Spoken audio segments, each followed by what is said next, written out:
Always cool to see a first-time winner. And he soaked in every bit of it. If I had a crew chief that talked about me like that, I would fire his ass quickly. And it's Talladega. Probably a lot of skid marks happening on people. If you're going to throw stuff like that out there, you need to at least understand what you're talking about. California's Kevin Harvick does it.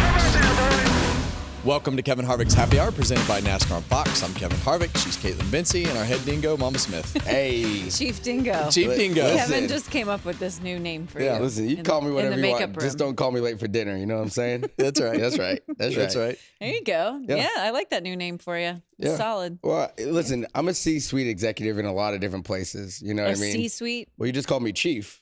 I did. That's so right. The chief. I'm a C-suite executive in a lot of places. Oh, Yeah, my Good gosh. for Mamba. Especially when I come here. It's Love like that for him. Mamba Sips and self-hype. That's right. Listen, Self-hype. nobody loves me more than I love me. How was the party this weekend? Did anybody show up on Sunday? Yeah, on NASCAR Sundays? Yeah. Brother. There's a lot of industry people I saw in We the had a lot of photos. industry people. Yeah. That's good. Yeah, shout out Bozy. Parker Kligerman showed up. Off Axis showed up. But we had 70 to 80 people. Wow. Great. But Like, he was not in attendance. I wasn't there. Yeah, I was at Talladega. Who was in charge? So Speedy Pete and The Tanner. friend you brought here? Yeah, Speedy Pete that sat in. Now, how did he get his name Speedy Pete? Why do we call him Speedy Pete? He's just quick, man.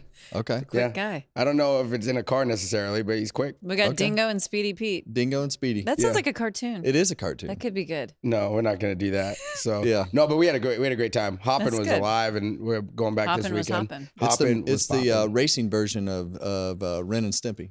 That makes sense. Yeah. All right, guys. No one remembers that show. I do. Everybody, there's a lot of people that have watched Ren and Stimpy. It's still on Nickelodeon. I mean, they would play reruns. Yeah. Yeah. Welcome in, everybody. Speedy and Dingo. To episode 22. We are here and we are ready to talk about Dingo Dega. Dingo Dega. Dega.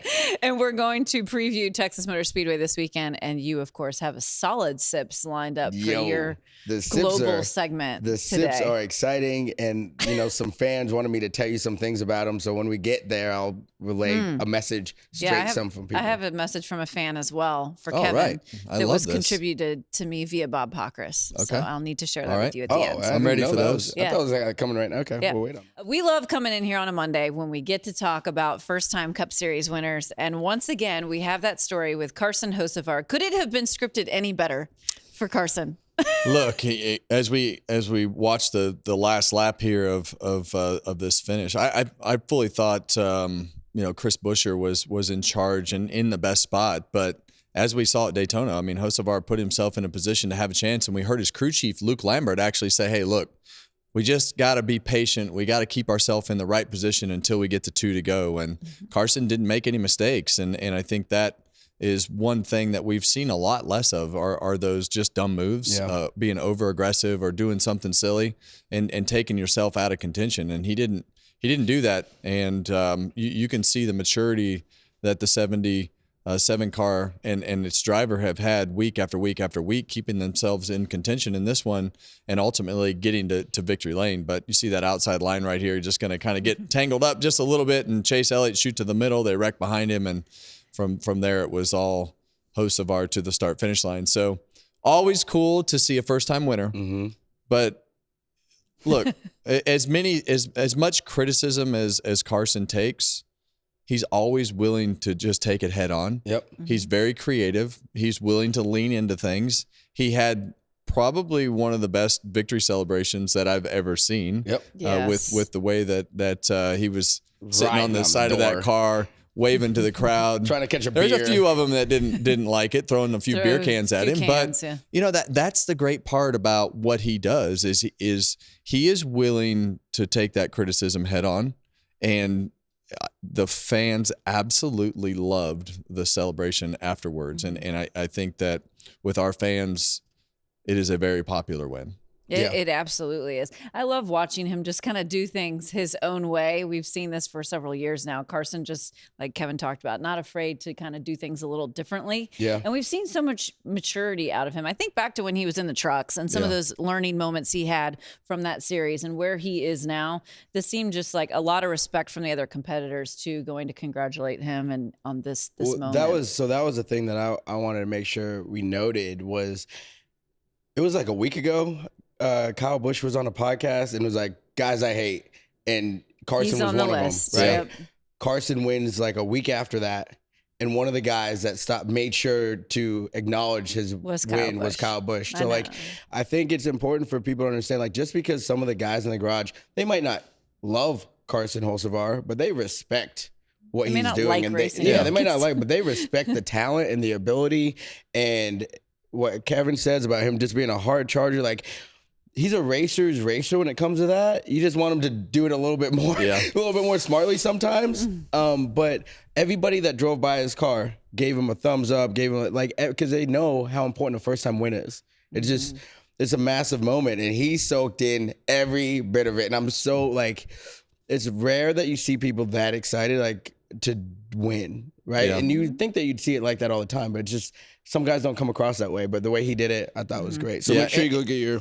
I think it's Dente. yeah, and they took the trophy to Chili's Right to Chili's. That's amazing. after they got home, and were able to. But that's my point, right? Yep. He's willing to lean into those things. Let's go support our sponsor, have a victory celebration, take the trophy.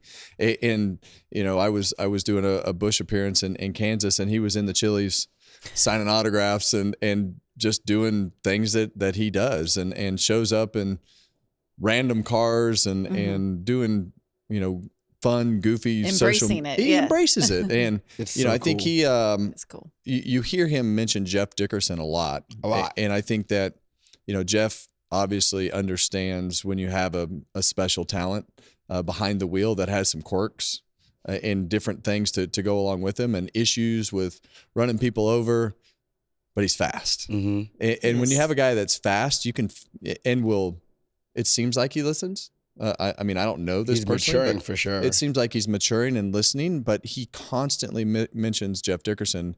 And I believe that Jeff's probably in his ear constantly like, hey, man, if you'll just fix some of these things, you've got the ability and speed to and just racing IQ to go out there and win races and be a champion down the road. And I think that, Dickerson and the Spire Motorsports Group also realizes that he can probably carry their company from an ability and potential standpoint. And, that ability and potential showed up at Talladega with a win. That brings me go to ahead. the point for both of you about how big this is for Spire, because they haven't been around that long. We've seen them make a lot of moves and different executives they've hired and brought over. They're very serious about being in the Cup Series. How big is it for them as an organization?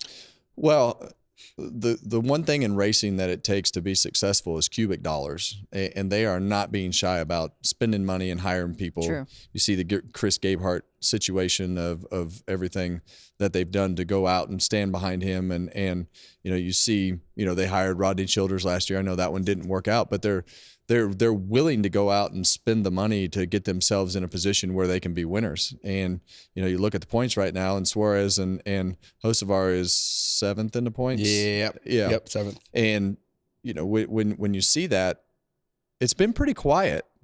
But when you look at the results of grinding away and keeping yourself Hanging in a position, we've talked about Hocevar at Daytona. We talked about him obviously at Talladega winning, and a couple other times this year. We've consistently talked about Suarez because he's been so much better than he was in the Trackhouse cars. So when you have the ability to go out and get the right people, you're only as good as the people that you have around you. And they keep acquiring more and more good people and have the ability to go out and spend the money on the things to compete with the Hendrick, Gibbs, Penske organizations like they do in IndyCar. Yeah, I mean, not only do they have the good people, they're putting them in the right spots. It seems like, and giving them the opportunity to succeed. And you look at obviously Carson, what Jeff has done for him, and making him a cornerstone of that company. Yeah. Early, like before probably anybody in the garage was like, I think people knew he had talent, but they're like, you're gonna move him from trucks to 'cause he Cup skipped. because he Exactly. skipped, and you're like. Okay, that seems like a bit much. You guys aren't even like really that competitive, but they Paid rolled the off. dice on it, and it's working And out. having the guts to do that, I also know from within, because from the outside looking in, you're like, yeah, what? yeah, Why would you do all these things? But I think when you're in there grinding every day and you see the simulator and you hear the conversations and you see the results and you see the speed and everything that those guys are seeing on a weekly basis, they obviously had the confidence to do it and were right. yeah. The one of the things too, like that. You talk about that maturity. I think you'll see another big step now that he's won one, because a lot of the pressure is off now because you've won. Now you're a winner. So now everyone knows you belong. So now you can keep making those steps and building blocks. And also, man, the relationship between him and Cleetus. Like when Cleetus was in that ARCA race and he's jumping on the wall, super hyped for him. Yeah. And Cleetus calls in during his press conference interview and they have a conversation. I just think that whole thing is really good. He's got good people around him and it seems like they're building him in the right way. Yeah, very cool moment for Carson Hocevar and company. So before we get to some of the solid finishes from the day, I want to go back to the incident that kind of changed the whole complexion of this race. So with 73 to go, big incident that involved nearly the entire field. And I want to 26 cars. What you think, Kevin, of what you saw happening here with Bubba Wallace and kind of the chain reaction, because it actually started a little further back. It did, yeah. And so you see Bubba Wallace kind of be the at the front of the wreck, but it really all started when Ross Chastain moved up to block the middle line, and they had a head of steam. And when he moved up, obviously he was not at the same rate of speed that they were, and then Bubba moved up to block him to almost double slow that line down. It piled 3, 4, 5 cars up behind him to be bumper to bumper, and those 4th, 5th cars in that line have no idea what's happening at the front. But that momentum was so strong with that lane, and those cars connected like that. It's like taking a hammer and a longer punch and getting that momentum that you just can't stop at the bottom, at the front of this, where Bubba Wallace was kind of spit out by that line because of the inertia and momentum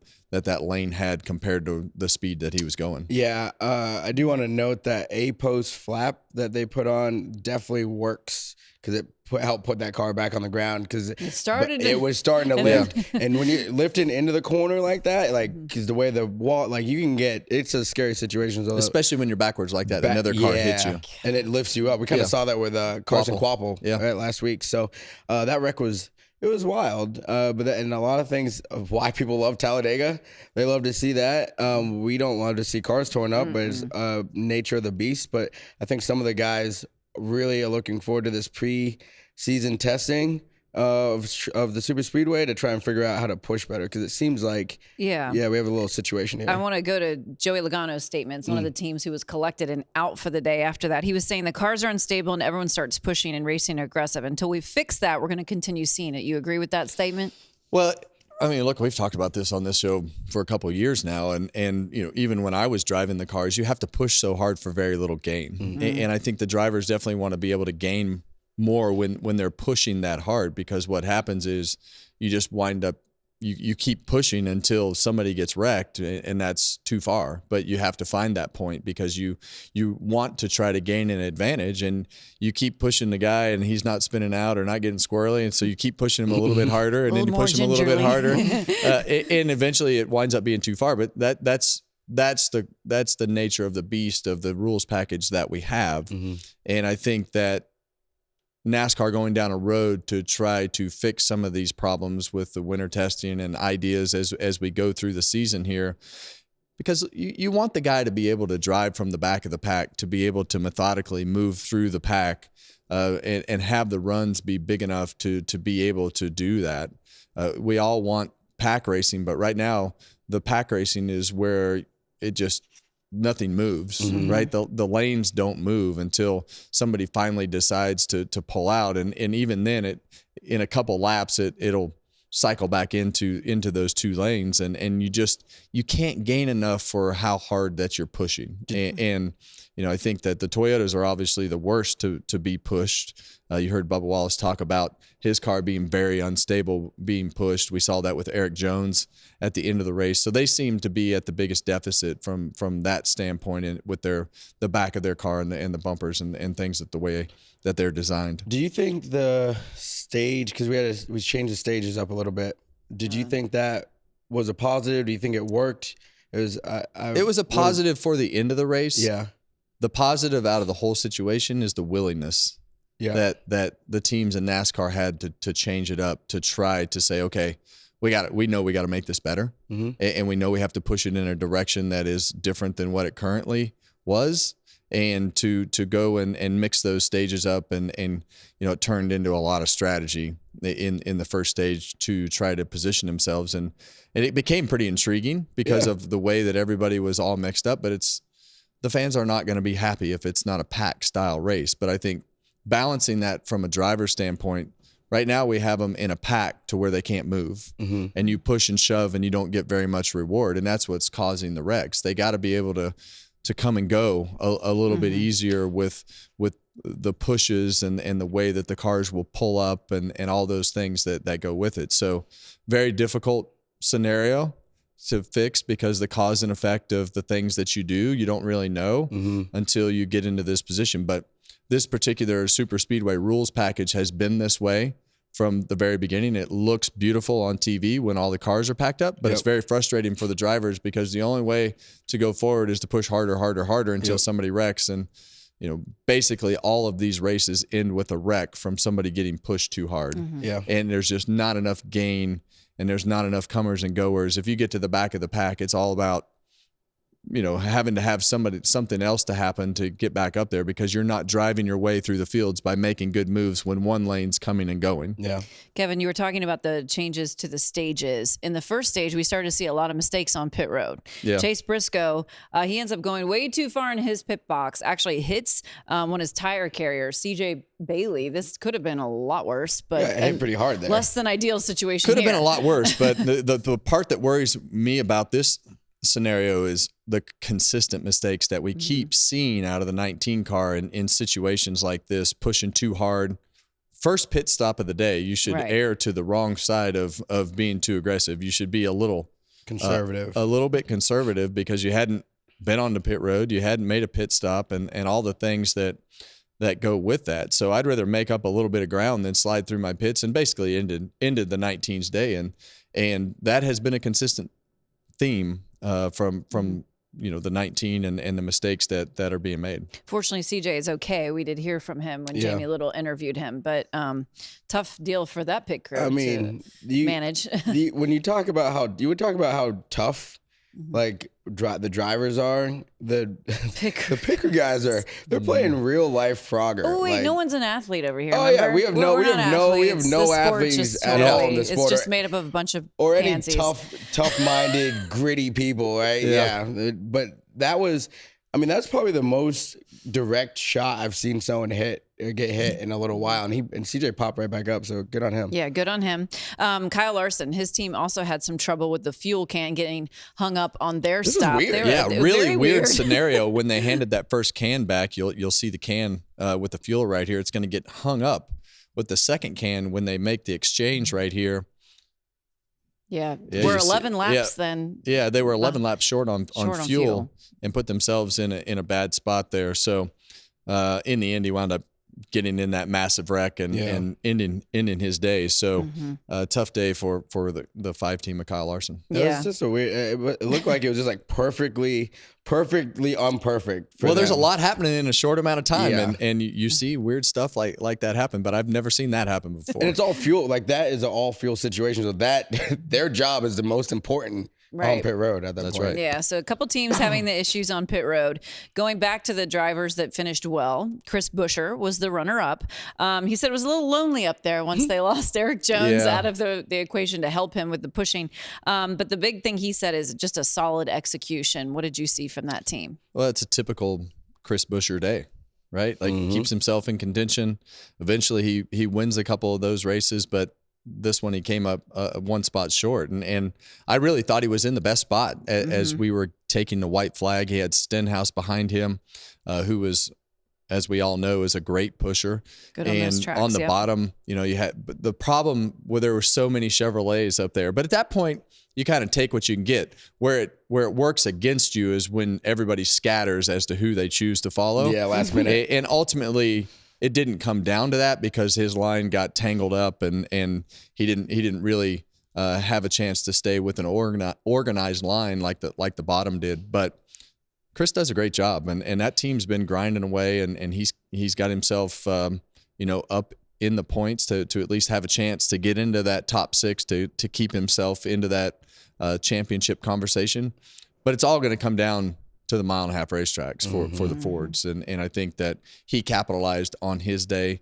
Many of the other Ford drivers did not. And I think that is ultimately their last chance to win a race for a while until they go back to Daytona. There you go. Yeah. I mean, Buescher is just like a model of consistency. They grind it out. They don't get into other people's messes often. They don't make messes for themselves. Yeah. And I think that's the biggest thing, especially with the way the system is like there's no bounce back the next week. So you need to be consistent, just keep being in the right places and giving yourself the best opportunity. I thought with the way Buescher was with the 47, who obviously is going to do everything humanly possible to win the race, if he could have got the push out, that puts them both in a better spot, because now the 47 gets to decide, Ricky gets to decide if he wants to go around or not, and Chris gets the opportunity to control a lane, and they just couldn't get that. And Bowman is a really good wingman to have if you're the 77. Like he had nowhere to go. Yeah, he had nowhere to go. He's locked in. At that point, he's locked into the back bumper of the 77 because he didn't have a lane. No, he couldn't go anywhere. He had one choice. Yeah, let's push that 77. That's right. But good for Chris Buescher, the Prosper Texan, headed to Texas in the Texas. I love that's right. Prosper, Texas. So there was one more driver that I wanted to hit on, and that would be Tyler Reddick, because he's still got a top 15 performance somehow, despite the things that happen to him. It's just like he's always just there. That guy somehow manages to be there, right? Yeah, he finished 14th, crashed a couple times, blew a tire, pitted 17 times.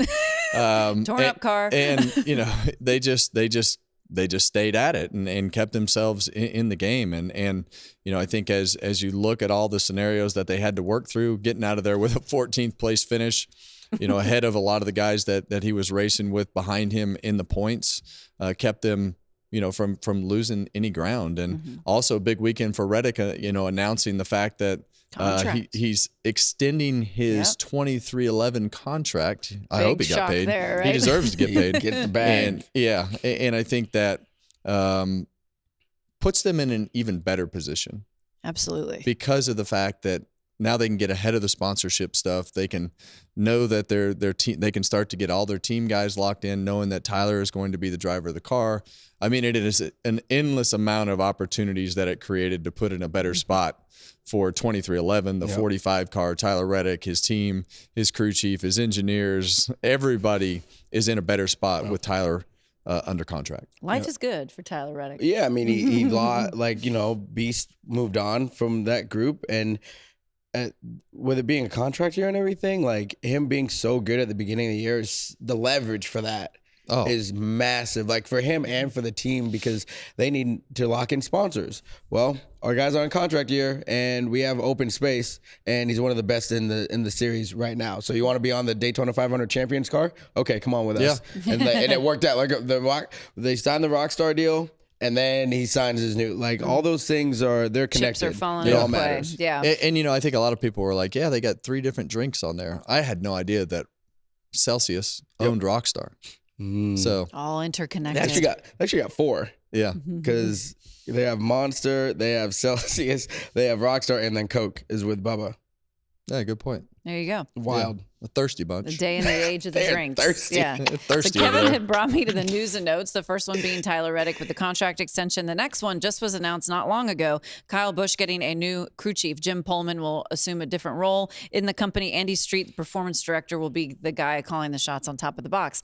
That didn't take long. No, and look, here's the problem that I saw with this scenario. Jim Pullman's just like Kyle Busch.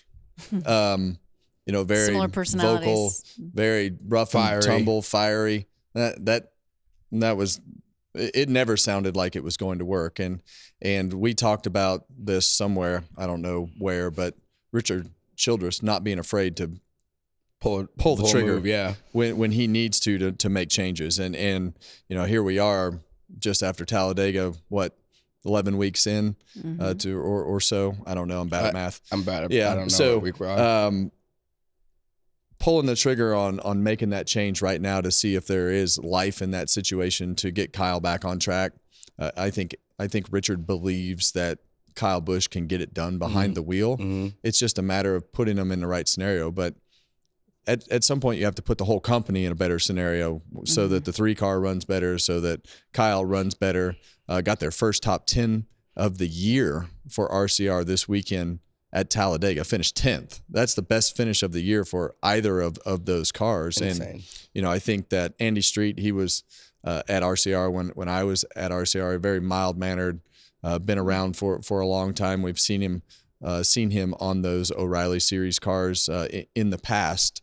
So now it's positive. Yeah. Now it's it was just a really, really, really combative scenario that you had with those two personalities of Jim Pullman and Kyle Busch in the car. You can sense that just from listening to the radio. Yeah. And if I had a crew chief that talked about me like that, I would fire his ass quickly because that is unacceptable. They can be mad at me, but talking like that they talked on that Channel 2 after Bristol that week, that was unacceptable. That is the wrong guy. A combative chemical mixture right there. I don't think anytime Highly combustible. Yeah, highly combustible. I don't think anytime Kyle Busch has been good, well, let alone great, but good, his crew chief has always been good at well, think about the taking ones Kyle that Busch he the had, rowdy like Adam end. Stevens, Yeah. mild-mannered guy, Right. for many years was with him. Yeah. More.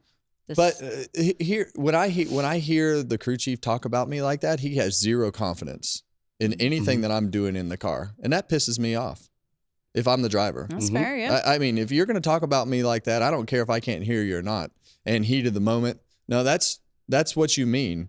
And I just after that, I was like, there is no way that this will possibly work because this is way too toxic. I mean, there's a reason you and Rodney were so great for each other too. Different personalities. I mean, I had pretty. I mean, Gil Martin, Todd Berrier, and Rodney, all guys that were fairly mild-mannered until you just tipped them completely over the edge. But you can't. Kyle Busch cannot have a guy that's tipped over the edge anytime something goes wrong, and it just seemed like that was the scenario that they were in. So I don't even drive the car or have any skin in the game, and I was pissed off. I think it shows one thing too, that RC, like you said, believes in Kyle, and like they believe that he can turn it around. And so making those moves, like those are the type of things you do. There isn't 1 minute of the day that Richard Childress is walking around happy right now. And that man loves racing, and he is one of the most competitive people that you will ever meet in your life, and does not want to do anything but win. And I can promise you that him making that, he is in there making moves to try to figure out how to fix this mess. All right, well, we'll see how that plays out. We also are eagerly anticipating another very big change to the sport and what this may mean. Over the weekend, NASCAR announced that Steve O'Donnell will be the CEO. In the 78-year history of the sport, it's the first time an individual was chosen for this role that was outside the France family. 2 questions for you. What impact will he have, and what would you like to see him focus on first? Well, first, I love the perception of the family not just running the show. And Ben is right there, right? Like, he's eventually going to be running the show. COO, he's right there. He's eventually going to be running the show. I think that Jim was in a couple battles with the lawsuit and all the things that happened over the last couple years. And I think that with all the challenges that we have in front of us from the car and just, trying to put the sport back into being who they are, I think it was probably going to be a pretty big task. And I think Steve O'Donnell coming into this position, having worked with Mike Helton and going through all of the great periods of this sport and working at it from a number of different aspects of positions and things that he's been in, he knows when it felt the best. And he knows what this sport can and should be. And I think that getting back to those simple NASCAR ways is something that Steve has seen. Ben has been behind the wheel of trucks and ARCA cars, owns a late model team. He understands the competition side. And when we interviewed those two, hearing them constantly go back to the competition side of things and communication, competition and communication, I hope that's where they focus on, and having that constant, consistent communication with, the competitors and the drivers and the owners, and not just when it's going bad, but when it's going good as to what's next. Let's get in. We got to get it. We have to get in front of things, even when things are going better. It always has to be about what is next and what are we doing. So I like the changes. I'm looking forward to seeing where they go. And two guys that have been involved from the competition side, leading the charge. Being in the garage area at Talladega this weekend, it seemed like this was a very well-received change from people that I was talking to on the competition side, just industry-wide. This was positively received. What did you gather from your conversations? Yeah, so I was actually walking in on Sunday and ran into Steve, and we had a little chat. And while we're talking, a fan comes up. He goes, "I don't mean to interrupt, but Steve, I've heard you on a couple of podcasts here recently. Really excited about where you're headed and what you're saying." It's awesome. And I look at Steve, I go, "That probably doesn't happen very often." He goes, "It's never happened before." Yeah. Well, so it's the follow through, right? Right. Like, you've said all the right things. Now you got to follow through. Yeah. That's the most important thing here. We can't just say all the right things and then not follow through. And I would tell Steve that if he was sitting right here. You've done all the right things getting to this point, and you've said all the right things. Now make them happen. And I want to say one thing about on the Jim aspect. Like, Jim took over a position at a time where it was Didn't even ask for it. Didn't really vacated want it. by its predecessor. He had to do it and got us back in line and has done a great job to getting us to this point. And brother he's gonna keep being around and invested. But I think we're at a point. And he's still chairman of the board. Yeah, he's still chairman. He's still here. But like, for him, you've reached. You're also older. Like, take some time to do something else that you enjoy as well. The guys that are here, they're here, and they're gonna keep this thing rolling. Yes. In a great And direction. I think the NASCAR CEO is a 38 weekends a year job. At least at bare minimum. When you're racing, Yeah. he needs to be there. And I don't know that that's a point in Jim's life where he wants to be there 38 weeks. But if it's like every good team owner, the ones that are good are around every week and present. And I think that's where you see some of these things that venture off. And in racing, it's a 24/7 position if you're going to be good at whatever you're doing. A historic moment for the sport. We look forward to seeing what Steve O'Donnell will do in his new role. A fun news item. Our Fox colleagues of Clint Boyer and Jamie McMurray will be returning to the seat for the Craftsman Truck Series as part of the colleague program. Clint will be racing at Dover, and Jamie Mack will be racing at San Diego. This is fun for our guys. I think it's awesome. I think it is absolutely awesome. Tony Stewart being back in the truck at Daytona, and now you see Clint in the last Fox race of the year with the All-Star race at Dover, going to be in the truck, and I'm going to sit up. I told him, I said, I might just sit on the pit box so I can critique the shit out of you when you get done. That'd be hilarious. As many ideas and all the BS that you come up with, I can't wait to just sit here and tell you how bad you did when you get done. So I hope he has fun. I hope they both have fun and enjoy it. And it's not going to be, the performance isn't going to be fantastic. But enjoy it. That whether you do good or bad, just go out there and have fun with it and be in the moment to take it for what it is. And so it's McMurray. I think he's taken a little more serious than Clint. No, he's definitely. I take Piper to school all the time, and every morning that I take her to school, I see McMurray out running through the neighborhood. So he's definitely physically going to be ready. Yeah. Oh yeah. I don't know that my man Clint is physically ready for a hot Dover day. A hot Dover. I hope it's like 90. And Dover's like, that's a bear. I hope it's like 90. That's a bear. Like, he picked he didn't pick like a He's really ride good around track. He picked He was really good there, but I'm not quite sure that he's ready for what's getting ready to happen.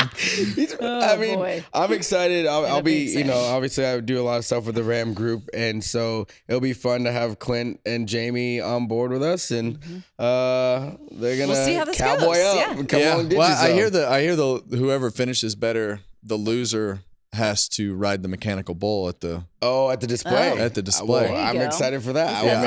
I can't decide if I incentives. want to see just Boyer get smashed on a thing or if I actually want to see Jamie Mack on the bull. I think I'm leaning towards Jamie Mack having to get on this mechanical bull. I think it'll look better. It'll be a better moment with That's Jamie Mack. too I funny. think it would be better. I didn't know about the side bet going on. That's Yeah. great. Yeah. Well, we look forward to that. Our guys getting in the trucks. Can I run the joystick?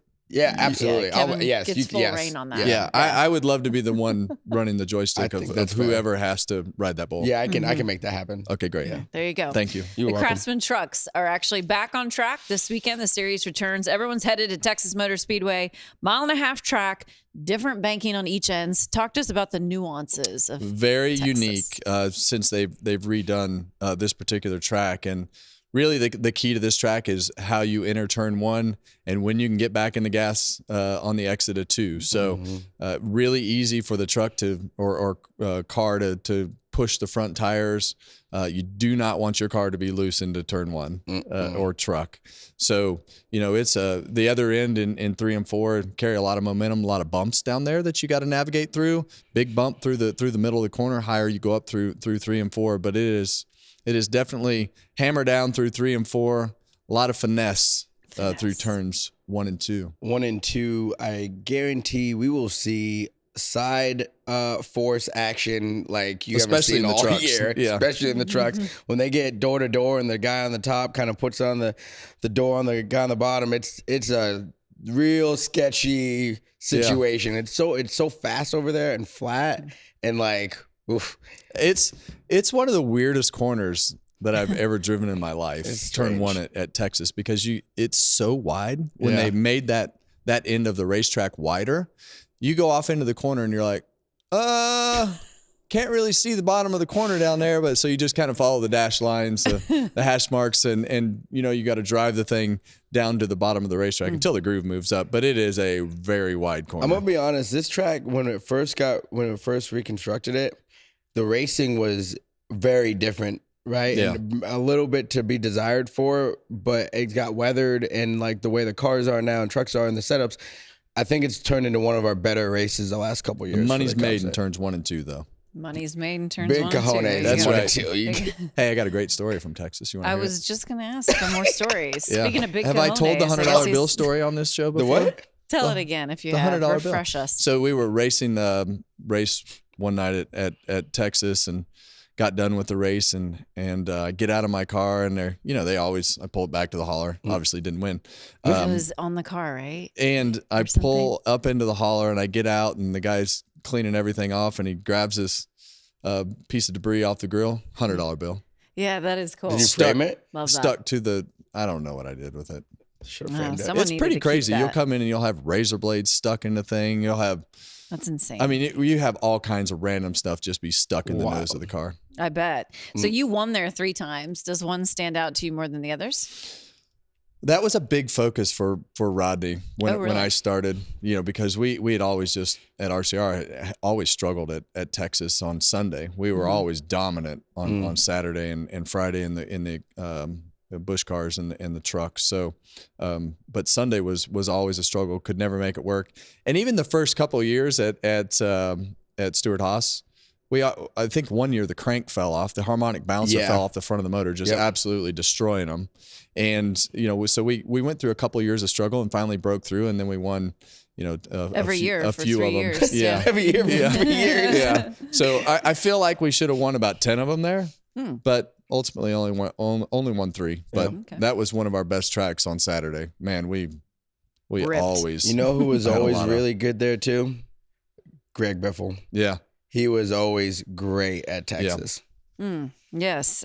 So the last time we were there, because we only visit that track once now a year, which is different. Team Penske won with Joey Logano. Kyle Larson dominated some stretches of the race, led 90 laps. So who are you kind of watching this weekend? Yeah, I think that the only way that really the only Ford that can win right now is Ryan Blaney, unless there are some extreme circumstances of wrecks or crazy strategy or something. I just don't see any of the rest of those cars unless they have made some crazy leap in their handling and the things they have going on winning on a mile and a half. I don't see that. I think Blaney is the only one truly capable of having enough speed to win on a mile and a half. So, yeah, I think that's my opinion about that scenario right now. I mean, it's really hard not to pick a Toyota, like a JGR Toyota 2311 one right now. They're just, the Hendrick teams are getting better, but they're not there yet. And so it's hard right now. I think they have a strength. I would agree. I think that the 2311 cars and Joe Gibbs Racing and those Toyotas they're going to be hard to beat, because you have to have the car to be able to turn and grip to go with it, and they have that right now. So I do agree that I think that the Hendrick cars have gotten better. I think that they obviously have the potential to make their cars as good, if not better, than the Toyotas if they get the balance figured out, but they hadn't got there yet. Okay, you're just going to have to watch it to find out. See how the series perform this weekend at Texas. It is time now for everyone's favorite segment, according to him. This is not according to me. Ladies and gentlemen, welcome to your favorite segment on Fox Sports, Mamba's Social Sips. Hey, I was in in the fan zone, walking through, and some fans were wanting a picture or whatever. They're talking. They're like, "Hey, tell Kevin that," because they're Chase Elliott fans. They're like, "Tell Kevin the only reason we like him now is because you're on this show." And I said, "I'll let him know for you." That's great. You got some new Chase Elliott fans. They're fans of you. That's so funny. Let's get into it. Yeah. Like always, word of the week. We're going to start right there. You like that? She didn't know what I was going to do. Yeah. Word of the week. Run it. You watch this. See, he's on the outside. Oh, man, hits the tire, wipes out the carrier. Guy's back up on his feet, but he totally missed the box coming in. Yeah, this is definitely quite the diabolical situation for Joe Gibbs Racing. Just a disaster on that first pit stop. It's not every word needs to be hard. Right. Some of them just need to be fun.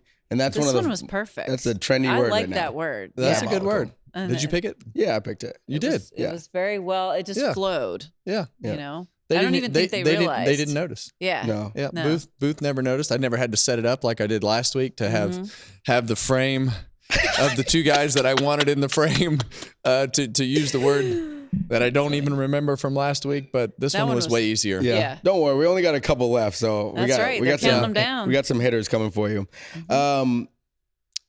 Stephen A. Smith is a world-renowned reporter of sports. He's built a media empire. He's actually been at 2311 and visited them before, and seemed to be a big fan of racing. But last week, he said that NASCAR drivers are not athletes. And I'm not going to read the whole quote, but he basically was saying that if you're a grandma and can drive 70, and you're 70 years old and can drive a car, then that would mean you're not an athlete. And he said golfers aren't athletes as well. And I just was floored by that, Kevin. Yeah. Well, look, I mean, it's hard to have a conversation with somebody who's very uneducated about our sport. And I think that if you're going to throw stuff like that out there, you need to at least understand what you're talking about. So, yeah, I think the guy just likes to hear himself talk and bring stuff up to see who can bring the most clicks. He's definitely got some clicks out of this scenario. That's what Joey Logano was saying, because he was questioned. A lot of the drivers were questioned about this over the weekend. Yeah. And Joey is like, well, I think this is a prime example of someone just wanting views, wanting clicks. And he's like, there's so much more that goes into this. Of course, you know, mental side, physical side, that if you're not ingrained with this sport and the competitors, you would not know. You have no idea. From the outside he probably still thinks that, I guess he has been to 2311, but there's a lot of people that think it operates out of a 2-car garage. Yeah. You go to the Chevy dealership and pick up your new car. I would Stephen A. Unk, I would challenge you to come to Trackhouse Motorplex. It's rental go-karts.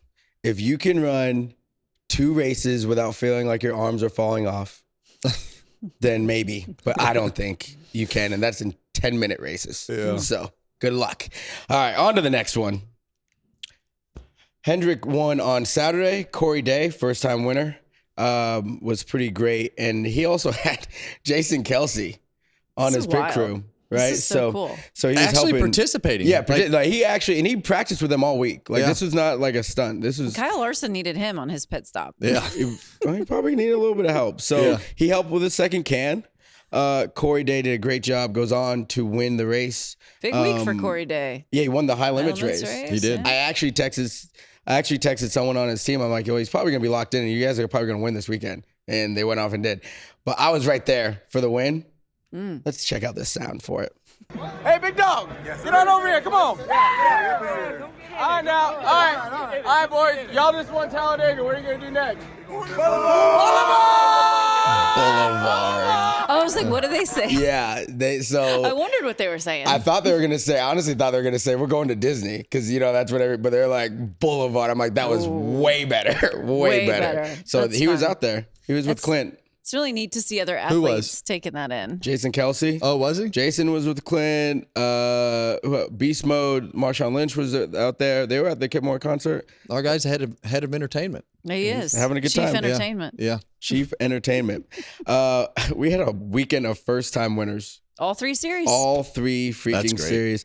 Andy Jankowiak, the pride of Western Buffalo, New York. Yeah. Got it done. Shout out Andy Seiss as well, who's a part of this team.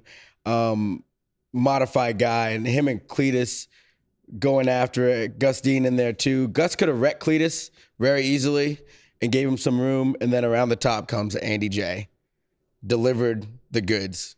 And he's been close on those style tracks in the past too. Just hasn't been able to cross that threshold. But what a good dude. Yeah. And then at the end, It was actually a really love good that. race. It was a good race. I was watching from my couch in my motorhome, and every time I thought Cleetus was getting ready to take the lead, I'd go outside because the crowd reactions were unbelievable. I know. Insane. And it was really cool to see and hear the reception that he was getting from getting better. Both of these guys have a great story as far as what they've done to get to this point. But crowd loves Cleetus. Listen, There's no denying it. Yeah. I think Our hardcore haters don't like Cleetus. no, They hate everything. no, and they're gonna They have hate to start. themselves, I believe. They're gonna have to start walking some of that hate back because Yeah. not only is yeah. Cleetus like getting better, like objectively getting Legitimately. better, Yes. he is in with the teams and the drivers. He's like working he's very hard. working and he's building these relationships. The fact that he was in victory lane with Andy Jankowiak, like, bro, he's all Yeah. about it. So Cleetus, brother, just keep doing your thing. Do your thing. Do I your don't think you have to thing. worry about that. Nah, Yeah. He's going to do his own thing. And Yeah. you would have thought he won the race. He was standing on top of that car. Oh, just yeah. getting I love it, man. I'm Yeah. all about it. Squirrel didn't have that much luck. No, but he did a pretty good job too. He got caught up in someone else's Yeah. mess. He got I've his been nuts cracked. Well, when- really enjoying that series this year. It's been really cool to watch that series. You didn't even hear me, did you? I heard the nut crack. Okay. Squirrel got his nuts cracked. Oh That's man! Did you hear us classic. talking about the jockey car? The No. skid marks. Yeah. Oh, I we did. We were talking about That was the pretty jockey funny. car, and they got those the bodies on the side of their car, sides. and we were talking all the skid marks were all over the track, and jockey car was leading, and hopefully he doesn't get any skid marks in his underwear. Oh my god! Okay. I started laughing listening to that whole Is that not funny? exchange. It It is- was it is. funny. I mean, you got to have fun with some of the sponsor stuff. That's hilarious. And it's Talladega. love Probably it. a lot of skid marks That's right. happening on people. There were a lot of skid marks. Have you They ever just left weren't some- in the jockey's underwear. Have you ever left some skid marks in your fire suit? Okay, moving on. Oh yeah, absolutely. Sometimes you can't be uncomfortable in there. Okay, I gotta get us out of here. If Have you? Huh? Have you? No. I've never raced that long. Have you ever checked? No, I just move on. Okay. Yeah. If you Leave want a to leave a voicemail. voicemail, 805-317-4175. If you want to leave a mailbag question, harvickhappyhour4@gmail.com. Okay, there you have it. Well you done have on it. the sips. Time Fun now sips. for the last call, and this might take some time to grade this celebrations plural Yeah, oh my because there's a goodness. lot to digest. It was when long enough for its own comes- show. Oh yeah, here's just the burnout piece. So what do we think of this? We're going to change the name, officially changing the segment's name today from Best Burnout to Best Celebration. Yep, All right. And this one, hands down, wins the best celebration. no competition. Yeah, no And competition this is just on this one. So creativity. this is hands down A+. and this allegedly Nobody else is winning. Carson had said he premeditated this for some time. He'd had this plan in his head of what he wanted to do and just wasn't quite sure how easy it would be to execute. And Is that guy flipping him off right No, there? he's Or excited. cheering him on. No, he's cheering him on. Oh, he definitely should not thought- be. No, that guy is in the photography area. He is not supposed to be down there for sure. I thought for sure that he had like the double barrels hanging out right there, but it was his phone. Yeah, This is amazing, though. Carson, great job getting the car back under control because I was slightly worried a couple of times. You and me both. But when he drove it back up to the fence and about buckled the whole hood, I'm like, this guy is going crazy on this celebration. It was awesome. It was fantastic, and the crowd was going nuts. I was more entertained by watching the crowd. I'm telling you, super popular win. Those fans were really, really, really hyped, and it's not every time that you see that. Usually, it's just a little cheer, and it was. Yeah. He did a great job, and he's willing to lean into stuff like that. That's what's going to set him apart from a lot of the other drivers. Yeah, if you want some discount code on Carson Hocevar merch, you can go to NASCAR Sundays. We have a 10% discount code. Really? Look at you. By the time it might last longer, but right now it's 25% off, but it's only 24 hours. So by the time you see this, it'll be gone. But 10%. Lose. Sorry, false advertising from Mamba. No, we still got 10%. We're good. Okay. Very cool for Carson Hocevar. But all the Chili's are packed across the nation supporting him. High marks for Carson. Okay, speaking of high marks. Oh, jeez Louise. You guys, come on. For once. No, I love it. I love the fact that you're winning and not him. So if I can't win, I hope you win. I picked Carson to win. And, I kind of went out on a limb with it, but I had a strong feeling. And apparently he did too, because he said I knew I was going to win. Yep. So there we go. 40 points for me, 38 Mamba. How many wins did you have this year? 31 I'm Kevin. protesting. Have you won too? I think 2 or 3 I've won. I'm still protesting. She's won just one. kidding. I've won 1. She's He's 180. won 2. Thank you. Okay. Kevin has 1, won. 2. So there you go. Yeah, I'm still pissed that you guys left me out for a whole week. Listen, you can be mad about this all you want, but you could have sent in your pick and you did not. Nobody asked. I shouldn't have to ask. Okay. You should just do it. Whatever. I'm going to win anyway. He's still I don't salty think so. about that. I am. All right. Well, our next chance to redeem is right now for picks for Texas Motor Speedway. All right. Well, I think we've all pretty much agreed that we're going to pick a Toyota. Have we? Yeah. Okay. I mean, you said it, not me. Yeah, I know. Well, I said it's hard to pick against them. Yeah. So I think my Toyota is probably my Toyota is going to be Christopher Bell. Oh, that's mine too. Oh, I had him a couple weeks ago and he didn't pull through, but I'm hoping for a better result. Yeah, I was thinking C-Bell. Oh, but there you go. I feel like someone needs to go against the grain. Give me number 5, the champ, Kyle Larson. It's gonna happen. That's what I'm saying. So He one of was these good there weeks, I last mean, year, they were decent at Kansas. They were decent at Vegas. It's gonna hit. It's gonna hit. Gonna hit. Yeah. So let's hit this weekend. There you go. I like that. I talked about it. He led 90 laps at this race a year ago, so He's could good. be the guy. So That's 2 pretty votes good. of confidence for the dirt guys, Abel and Larson, for this weekend at Texas. So we'll see how that goes. All right. Now, your Thursday episode. I'm excited for this. I am too. And that both of them were there to participate. Yes. Of Tony Stewart and Leah Pruitt. Yes, Tony coming off of his first win of the year in his Top Fuel dragster, and they were in Charlotte last weekend for the race. So I went out on Thursday and interviewed Tony and Leah to catch up on life and her being back in the car. And Tony's came off of the weekend 2 weeks after his win, hadn't been back in the car, so got to spend a lot of time with Tony and Leah and Dominic. Little Dom. in the tent, running around everywhere, cool. smashing ice, just wide open. So he's gonna be a handful. But we had a great interview. Yeah, I got to good. Might see. have even talked a little bit of truck racing too. Ooh, I got to see Nelson, his dad. Oh, you did? Yeah. So we were. He gave me his weekend advice was, "Hey kid, don't take any wooden nickels." And I'm like, I don't even think they make nickels anymore. Wooden nickels. Yeah, definitely. Yeah. That's funny. Well, we look forward to hearing that. So I promised you I had something from Bob. I was So waiting for Bob this. I sent was me confused. this Okay. over the weekend. I guess at the tweet up, perhaps maybe this happened. This guy has a tattoo of forever Oh, for yeah, I've you. seen a And few of those. Where is I'll it? submit this on his Oh, forearm. on his forearm. Yeah. But look how young he is. Oh, That is wow. a young man to already be committed for life on his skin to Kevin Harvick. Yeah. Well, Good for him. I've Wow. seen a lot of those forever tattoos, and fortunately we had a great fan base, and That's dedication yeah, there. that is definitely dedication. Never Never surprises me. Should we get one of those for him? Like just. You His must face. be joking. Yeah, you can get one on your wrist right here. No. Forever. Yeah. Yeah. No, You got a big fan. You there. you can put happy hour. Yeah. Happy Could be like hour. Spider-Man. Yeah, exactly. There you go. The tattoos, When you that's hold your wild. arms up and say happy hour like this. I got to be What do you honest. think? The intruding thoughts I had in my brain to hold back, I can't comment on this. There you go. Well, we had to end the show on that high note. So, all That's right. good. On a happy note. On a That's happy right. note. All right. Thanks for joining us. We will see everybody after Texas next week.